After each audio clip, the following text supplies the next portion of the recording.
बातें करता हूं। आज मुझे बड़ा अच्छा लगा कि जो बाबा मिशन का प्रधान है आपने वाल्मीकि जाति से बनाया। मैं इसको समाज नहीं मानता, ना मैं वाल्मीकि जाति को समाज मानता, ना मैं चमार समाज को समाज मानता।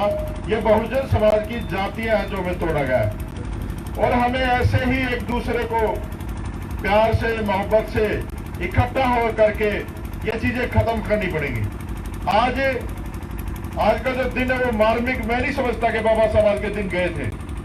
जब तक इस देश में संविधान जिंदा है बाबा साहब जिंदा है, क्योंकि वो कितना महान व्यक्ति होगा जिनकी मूर्तियां आज भी तोड़ी जाती हैं। बैरी को दुश्मन लगता है, आज भी मूर्तियों में बाबा साहब बैठा हुआ है। मुझे बड़ा फक्र होता है। कल मेरी एक किसान आंदोलन के एक नेता से बात हो रही थी, वो वहां पर धरने में बैठे दिल्ली में।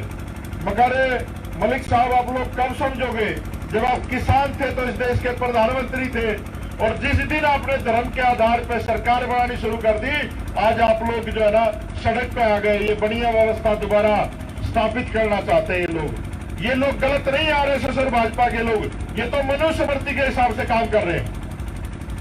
ब्राह्मण पढ़ेगा, वैश्य व्यापार करेगा, क्षत्रिय लड़ेगा और जो शूद्र है, आज 20 साल पर पीछे चले जाओ, जाटों के पैरों में 2 डाल के खुसड़े रहा करते और वो भी सूखे हुए। आज जाटों के बालक जज लग रहे हैं, कलेक्टर लग रहे हैं, खेतों में एडिडास के जूते पहन के जाते हैं। ये जो ब्राह्मणिकल व्यवस्था है इनको ये हजम नहीं हो रहा। और ये किसकी देन है? किसी देवी देवता की देन नहीं है, ये हमारे बाप, हमारे रहबर बाबा साहब अम्बेडकर की देन है, फुल्ले साहब की देन है, साहू जी महाराज की देन है। और आज के युग में जो हमारे राजनीतिक लोकतंत्र का चमत्कार जो किया मान्यवर साहब काशीराम जी की देन है। आज बाबा साहब यूनिवर्सल आइकन है। सब लोगों ने अपने होर्डिंगों में कांग्रेस भी लगाती है। मैंने एक दिन क्या हुआ, प्रियंका गांधी का ट्वीट देखा और उसने जलकारी बाई के लिए ट्वीट कर रखा। मगर क्यों झांसी की रानी को भूल गए आप लोग? तो इन लोगों ने, चाहे कांग्रेस हो चाहे भाजपा हो या जितने भी ये एक लाला जी की सरकार बैठी है दिल्ली में, ये सारी सरकारें इन ब्राह्मणिकल सिस्टम के लोगों की सरकार है, मनवादी लोगों की सरकार है। हो सकता है हमारी पार्टी, हमारा समाज थोड़ा कमजोर हो, लेकिन संख्या तो हमारी सबसे ज्यादा है। हरियाणा में मुझे याद आता है मान सिंह मनेड़ा साहब का टाइम, वो वोट परसेंट 70% पे ले गए थे। आज क्या हो गया? आज क्या हो गया? आज भी तो वही हरियाणा है, लेकिन जो लोग पदों में बैठे हैं ना, उनका काम करने का स्टाइल ठीक नहीं है, तरीका ठीक नहीं है। जो लोग पार्टी का भी काम करते हैं उन पे तो 24 घंटे सड़क पर रहना चाहिए, घर बार छोड़ देना चाहिए मूवमेंट के लोगों को। आज जो यहाँ पर मुझे सबसे अच्छी ज्यादा खुशी ये हो रही है कि मेरी माताएं बहनें जो नारी शक्ति वो सबसे ज्यादा संख्या में बैठी हैं और डॉक्टर भी है, सामाजिक कार्यकर्ता भी है। ये लोग अद्भुत लोग हैं और ये किसकी देन है? जो आज नारी शक्ति घरों से निकल रही है, ये बाबा साहब अम्बेडकर की देन है। नहीं तो उसी देश से पैदा हो रखे हैं जहां पर पैर की जूती के बराबर औरत को समझा जाता है। तो आज देश का हर वर्ग बाबा साहब अम्बेडकर को समझ रहा है। आज दिल्ली के बॉर्डर पे ना लोगों के हाथों में शेरावाली की फोटो नहीं मिलेगी आपको, शंकर भगवान जिसको कहते हैं उसकी फोटो नहीं मिलेगी। कोई अनुमान नहीं लेकर नहीं बैठा उठे, सबके हाथ में संविधान की प्रस्तावना है और बाबा साहब अम्बेडकर का फोटो है। तो ताकतवर कौन है? ताकतवर कौन है? ताकतवर तो बाबा साहब अम्बेडकर की आइडियोलॉजी है। खून से क्रांति कभी नहीं आनी। मैं बिल्कुल सहमत नहीं था सुभाष चंद्र बोस की बात है कि तुम मुझे खून दो मैं तुम्हें आजादी दूंगा। वैचारिक रूप से आती है क्रांति। बाबा साहब अम्बेडकर ने हजारों वर्षों की बेड़ियां, ऊंच नीच का भेदभाव एक कलम की ताकत से खत्म कर दिया वैचारिक क्रांति। जिस दिन हमारे समाज में समाज वैचारिक रूप से तैयार होगा और एक होगा, उस दिन इस देश की सत्ता पे आपको बैठने से दुनिया की कोई ताकत नहीं रोक सकती। और आप तो बहुत ही गजब के लोग हैं, ऐसे लोग धरती में नहीं है। हम लोग तथागत बुद्ध को मानने वाले लोग हैं और जितना भी इन लोगों ने आडंबर फैलाया है, वाल्मीकि रामायण में मुझे सबसे बढ़िया एक ही बात लगती है कि राम का घोड़ा पकड़ लिया था वाल्मीकि महाराज के शिष्यों ने। जो सत्ता से टकराए, बुद्धि का इस्तेमाल करे, मैं तो वाल्मीकि महाराज को भी बहुत दुष्ट मानता हूँ। इन लोगों ने अलग बढ़ा दिया, राम की पूजा करवा दी, फलाना कर दिया, टिकड़ा कर दिया, लेकिन उन्होंने सच्ची रामायण पढ़ला, क्रिटिसाइज किया।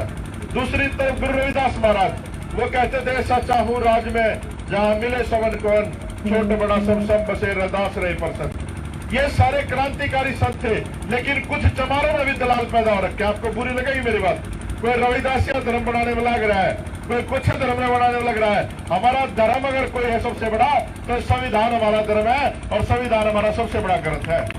भाई मुझे वोट नहीं चाहिए किसी की, ना मैंने चुनाव लड़ना, इसलिए कड़ी बातें करता हूं। मुझे सिर्फ मेरा जो सपना है वो ये है कि मुझे उस घर में अम्बेडकरवाद पहुंचाना है जहां सदियों से पाखंड का बसेरा है। ये घर से निकाल के फेंकने सारे आतंकवादी जो हमारे घरों में बैठे हैं। बाबा साहब का जो विचार है, बाबा साहब का जो संविधान है, वो हमारे समाज की हर बहन बेटी, महिला और हर परिवार तक पहुंचना चाहिए। आज का जो दिन है, आज हमारी आंखों में आंसू नहीं होना चाहिए, हम घबराए हुए नहीं होने चाहिए। आज बाबा साहब अम्बेडकर जितने खतरनाक जिंदा रहते नहीं थे, आज हमारे बीच में नहीं है, उससे ज्यादा खतरनाक है इन मनवादियों के लिए। आज सब कुछ तो दे रखा बाबा साहब ने, बस आपने थोड़ी सी हिम्मत पैदा करनी है। मैं एक फिल्म देख रहा था, चाइना गेट, उसमें वो गुंडा जो है ना डायलॉग मारता है कि मुझसे लड़ने की हिम्मत तो पैदा कर लो, ये कमीनापन कहां से लाओगे। तो इन कमीनों के लिए जो दिल्ली में बैठे हैं ना, इनको ऐसा कमीनापन दिखाएंगे हम लोग। जिस दिन हम लोग उतर गए ना सड़कों पे, और जिस दिन इन बहुजनों ने दिल्ली घेरी, 2 अप्रैल ज्यादा दूर नहीं थी, अभी भूले नहीं है लोग। ये 2 अप्रैल को जो भारत बंद हुआ था, इनकी सिट्टी पिट्टी गुम होगी थी मोहन भागवत, मोदी वोदी की सबकी। किसानों से ये डर नहीं लगता इनको, क्योंकि किसानों को तो इन्होंने बहरा कर रखा है। सारे भगवान इनको पकड़ा रखे ओबीसी को कि तुम लोग घंटी बजाओ, और वो कहता है मोदी कि मैंने 370 हटा दिया, और के लोग भाई मैंने राम मंदिर बना दिया, और के लोग आज पता चल गया उनको। कहो किसानों को, हरियाणा के, पंजाब के, भाई क्या कर रहे हैं यहाँ पर। सबसे बड़ा अगर कोई काम है तो मानवता के लिए काम करना है। बाबा साहब अम्बेडकर महामानव है, पूरी दुनिया के लिए एक आइकन है, लेकिन इस देश में ऐसी विडंबना है, ऐसी छुआछात फैला रखी है इन मनवादी और ब्राह्मणवादी लोगों ने कि समाज को एक दूसरे से मिलने नहीं दे रहे। और मैं अपील करता हूं, जितने भी बहुजन समाज के लोग बैठे हैं, आप लोगों के साथ जोड़कर अपील करता हूं, तुम आपस में रिश्ते करना शुरू कर दो यार। वाल्मीकि जाति के लोग चमारों में करो, चमार वाल्मीकियों में करो, खटीकों में करो, धारकों में करो। ये जब रिश्ते हम लोग आपस में शुरू कर देंगे, ये तो भाज के ले होंगे सारे बालकान है। ये जो बैठे ना ऊपर वाले, और दे भी रखे सारे, तो देख लो उदित राज देख लो, अठावले देख लो, पासवान देख लो, सारे दे रखी इन्होंने। और ये परंपरा इनकी तो चाहे आप सम्राट अशोक के टाइम से पहले से भी देख लो, इन्होंने तो हमेशा ही अपना बहन बेटियां दे दे करके इन्होंने अपना राजपाट बचाया। राजा मान सिंह का नाम सुना होगा आपने, जोधा अकबर फिल्म भी देखी होगी आपने। ये कहावत जब शुरू हुई थी कि भाने का भाई कुत्ता मान सिंह बने रहा सरदार, अपनी बेबे देकर उन्होंने राजपाट बचा था अपना, और मालदेव ने अपनी पोती भी आई थी जब राजपाट बचा था। ये कहाँ के छतरी है, कुछ नहीं है। ये छतरी करने वाले तो कोरे गांव वाले लोग थे, छतरी तो भाई असली इस देश के मूल निवासी हैं। हम तो तीरों से लड़ाइयां जीत लेते थे, हमारे तो तीर इतने खतरनाक थे। हम जंगलों में रहने वाले लोग हैं, लेकिन जब से हम लोग थोड़े से मॉडर्न हुए ना, हम लोग सिविलाइज हो गए, जब से ज्यादा सभ्य हो गए, तो ये जो जंगली कुत्ते हैं आप ऊपर ज्यादा हैवी हो गए। तो आप लोगों ने अपने पुराने हथियार पिना लो, समय आ गया है। ज्यादा समय नहीं आपके पास, 10 साल का समय है। इस 10 साल में या तो इधर हो जाएगा सिस्टम, या उधर हो जाएगा। इस देश में सशस्त्र क्रांति होनी है, आज नहीं तो कल। आप लोगों के सामने सामने खड़े हुए मनवादी, और मरने से नहीं डरना, मरना तो है ही। हमने बाबा साहब अम्बेडकर ने भी कहा था भाई 100 साल तो कुत्ते की तरह जीने से क्या फायदा, एक दिन शेर की तरह जियो, भगत सिंह की तरह जियो, बाबा साहब अम्बेडकर की तरह जियो, मन्नत साहब काशीराम की तरह जियो। तो हम लोगों ने क्या करना, बूढ़े में मरोगे, बीमार हो गए, शुगर हो जाएगी, पता नहीं, फिर डॉक्टर साहब ने दुखी करोगे, है ना। बीमार हो गए, मरोगे, मरीज कहलाओगे, और समाज के लिए लड़ोगे तो शहीद कहलाओगे। आज बताओ, इतने लोग बैठे, अपने दादा के बापू का नाम याद है आप लोग? नहीं है। और आज ये बाबा साहब हमारे, है ना, ये रहबर, इनका जब तक सूरज चांद रहेगा बाबा साहब का नाम रहेगा। और इनसे भी मैं कहता हूं, महान थे मान्यवर साहब काशीराम, जिसने दुनिया में भारत के कोने कोने में जय भीम नाम का बीज लगा दिया।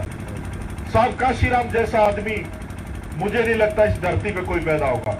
अरे इतना गजब का आदमी, सब कुछ छोड़ छाड़ के पूरा जीवन आप लोगों को समझाने में लगा दिया। एक छोटा सा वाक्य आपको बताता हूँ, मेरे तो एक एक रुआ खड़ा जाता है उस वाक्य को याद करके। जब KR नारायण साहब राष्ट्रपति थे तो साहब काशीराम से उन्होंने निवेदन किया मिलने का, साहब काशीराम और बहन जी मिलने गए के.आर. नारायण साहब से, और जब साहब काशीराम वहां से मुलाकात खत्म करके चले तो के.आर. नारायण साहब उनके साथ साथ आए और गाड़ी का दरवाजा खोला, साहब को बिठाया। साहब ने कहा कि महामहिम ये प्रोटोकॉल है, ये शोभा नहीं देता, आप जो ना ये अपने प्रोटोकॉल में रहो। तो जब के.आर. नारायण साहब ने कहा था काशीराम यहाँ दलित राष्ट्रपति बहुत आएंगे लेकिन कोई काशीराम नहीं आएगा। आज भी बैठा है हरामखोर इस देश की सबसे बड़ी कुर्सी में। हम लोग नहीं डरते, जितने पर्चे दर्ज करने कर लो, हम नहीं डरते। तो ये सारे जो है ना कातियाई कुत्ते बिठा रखे इन लोगों ने, है ना। इनका बाबू कहता भोगते हैं, इनका बाबू कहता काटते हैं। कुछ इटली वाली के गुलाम है, कुछ यूरेशियनों के गुलाम है ना। तो ये आप लोगों ने परंपरा तोड़नी है। आप इंतजार ना करो कि बहन कुमारी मायावती आपको समझाने आएगी या और कोई बड़ा नेता आएगा। आप बाबा साहब अम्बेडकर की बात मान लो। बाबा साहब अम्बेडकर ने कहा था कि भाजपा और कांग्रेस दोनों ही हमारे लिए खतरनाक है।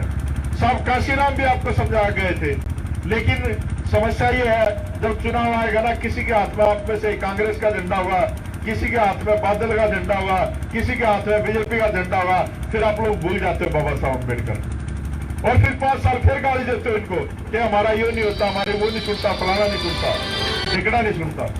तो आप लोगों ने ये ना सोचो कि आप लोग मिशन का काम क्यों करें।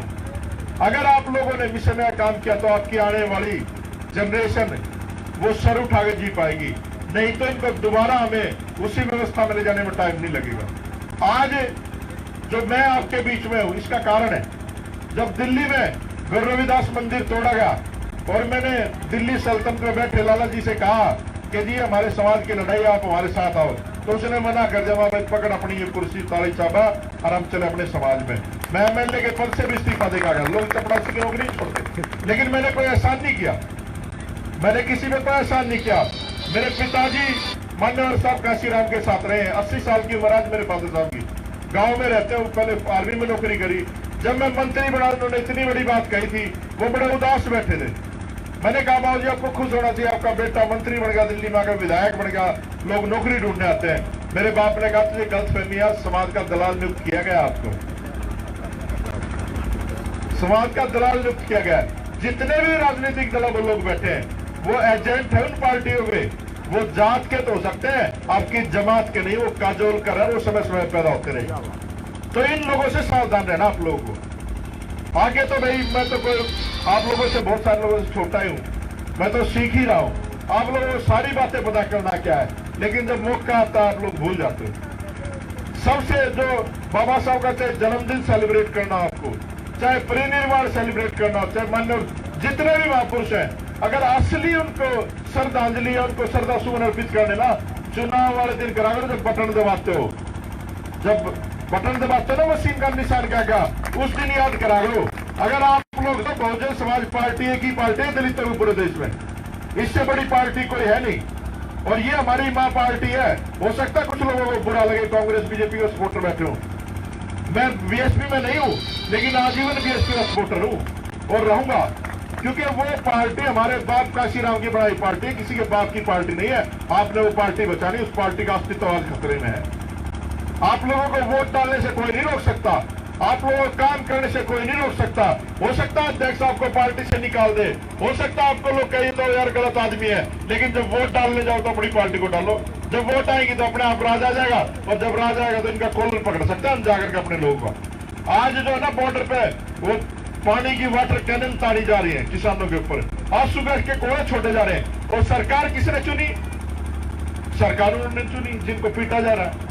तो मालिक के ऊपर नौकर चढ़ रहा बंदूक लेके, ये ऐसी व्यवस्था इन लोगों ने बना दी। तो आज जो डेमोक्रेसी है वो हमारे बाबा साहब अम्बेडकर की देन है। इस देश में कोई भी काम कॉन्स्टिट्यूशनल तरीके से नहीं होता। अगर आप लोगों ने इस देश को बचाना है, क्योंकि ये देश हमारा ही है। अभी एक गाना आया है, एक बड़ा अच्छा गाना फिल्माया हुआ, देश विक्रेता, आप लोगों ने सुना भी होगा, नहीं सुना तो सुनना। उसमें पूरी हकीकत दिखा दी सरकार की। अभी हमारी छोटी बहन ने कविता सुनाई, गाना सुना, उसमें सारी चीजें बताई। आपको समय समय पर लोग बातें बताते हैं सारी चीजें, और आपको सब पता है। जितने लोग यहाँ बैठे हैं जागरूक लोग हैं, और मैं गारंटी देता हूँ इतने लोग जो यहाँ बैठे ना, आप मेरे साथ निकल लो घर बार छोड़ के। 2024 में अगर हरियाणा में सरकार नहीं बना ली तो मैं जल्ले चूड़ेगा छोरा नहीं। ये गारंटी देता हूं। कुछ लोग कहते हैं मुझे भाई तू नू क्या फलाना का, मैं हूं भाई। अरे इस देश में सम्मान कहां है? इस देश में बाबा साहब का सम्मान नहीं करा, इस देश में मनोहर साहब काशीराम का सम्मान नहीं हुआ।